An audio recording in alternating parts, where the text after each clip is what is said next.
So 12 months after the first Monster Energy Supercross, and we are back with Monster Energy Supercross 2. This suggests this is going to become a yearly sequel now. But I'm hoping this isn't just going to be a repackaging of the same game from last year. Are they actually taking steps forward today to make this one a must-buy for any fans like me of the original? Well, start your engines and let's go take a look. What the hell am I saying? That doesn't even make sense. Just roll the intro.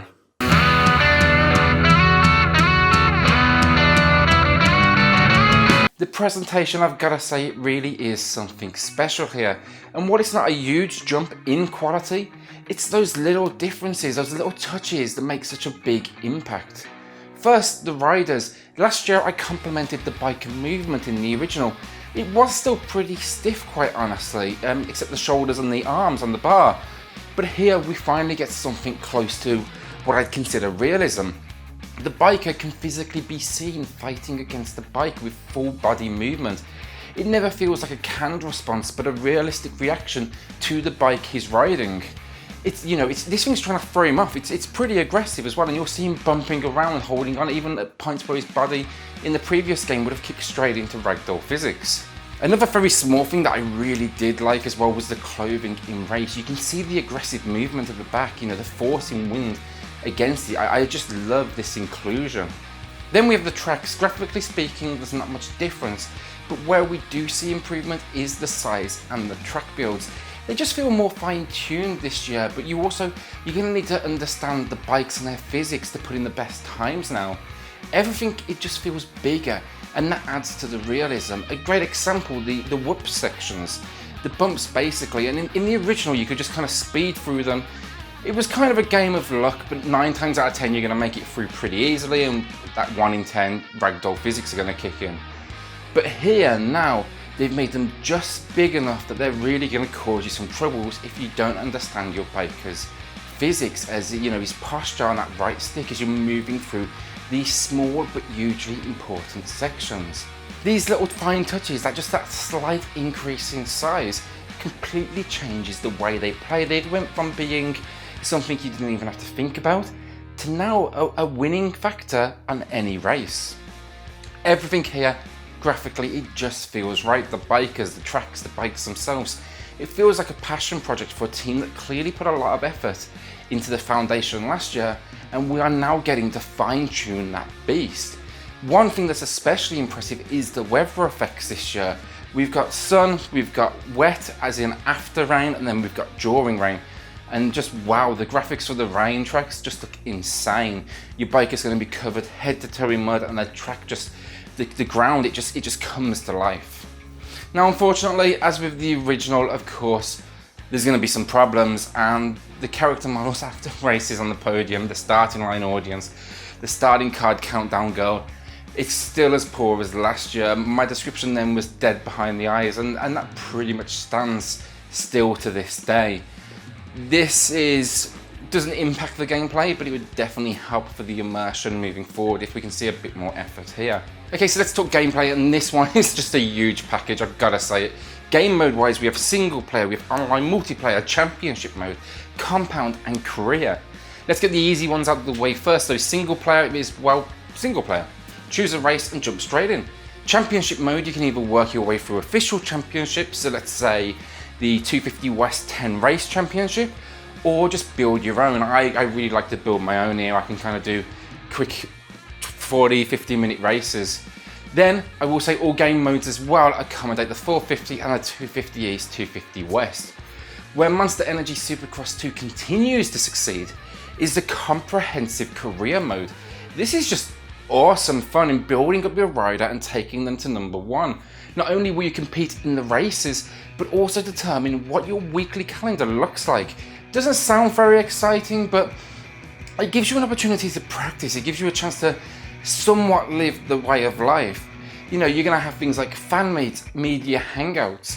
I will say I wish they'd been a bit more involved. These basically just boil down to 10 to 15 second video clips of them shaking hands, doing interviews, but it does show their intention. It shows the direction they're trying to go here.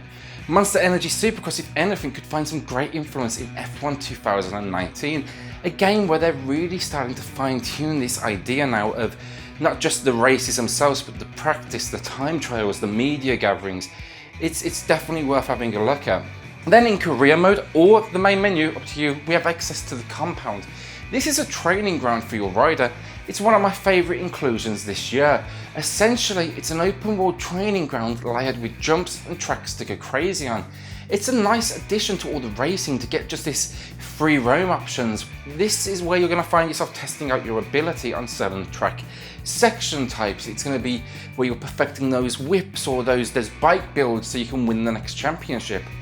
What I like even more though is if you go here from the main menu, it becomes the menu where, like thousands of racing games before it, provides a hub world for you to drive around, but you can go straight into races.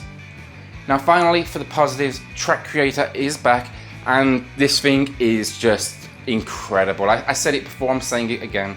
This makes the game endless.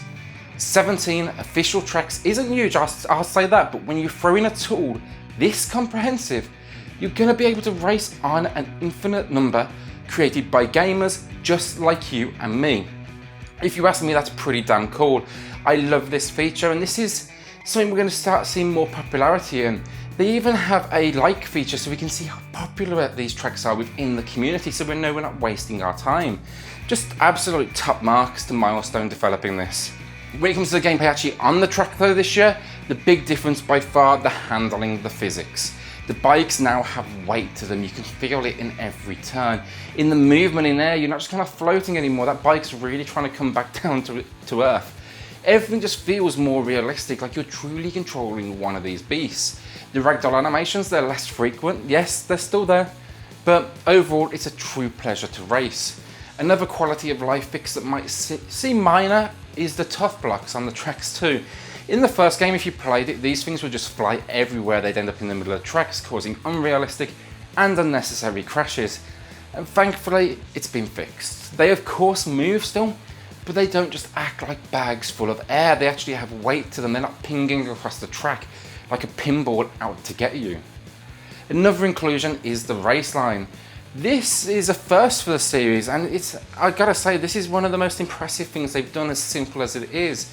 You know, Monster Supercross isn't just about going fast, it's understanding how to approach each section, and I love the fact this very tiny, very simple inclusion that may seem trivial to many people could introduce a whole new audience. Way to go Milestone on this feature, trying to understand, not only do they have an audience who love this sort of racing, but they have an audience out there who want to get into it, but may be scared to make that entry point. The only real issue I have with gameplay, again, like last year, character customization. Now I will say the bike customization and the sponsors, they're awesome. Tons of options beyond my knowledge of bikes, quite frankly, from the purely decorative to physically actually tuning the bike.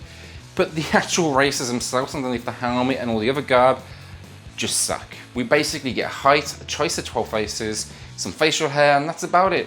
You can buy hats and sunglasses, but they're not going to do anything for you, so I don't really see the point. You're not going to be creating much here, basically, is what I'm saying. And I feel like custom character builders, they've been a lot better than this for years now. You go back to the days of the PlayStation, the N64 for like wrestling games, considerably more detailed than this. When it comes to unlocking hats, sunglasses, equipment for your bike, for your rider, it's all attached to in-game credits. This you'll receive for winning races or just progressing through a career mode. I like the fact the game doesn't force you to choose one or the other, you can get credits either way. You can also be rewarded for increasing your prestige level. This is your character's level based on your historical performance data.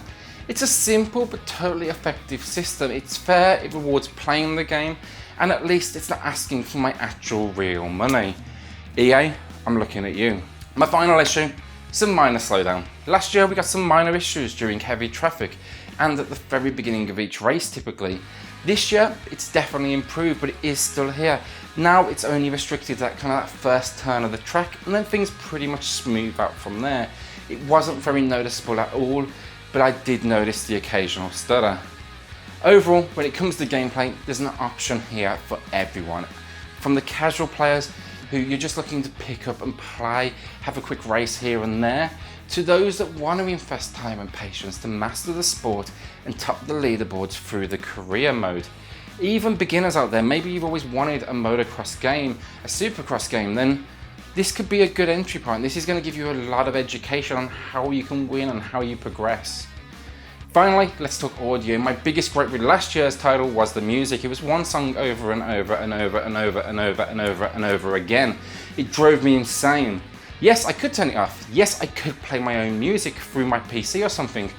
But that's not the point, and people were asking me in the comments, why not do that? We're paying for this game, and there's still an opportunity when it comes to audio.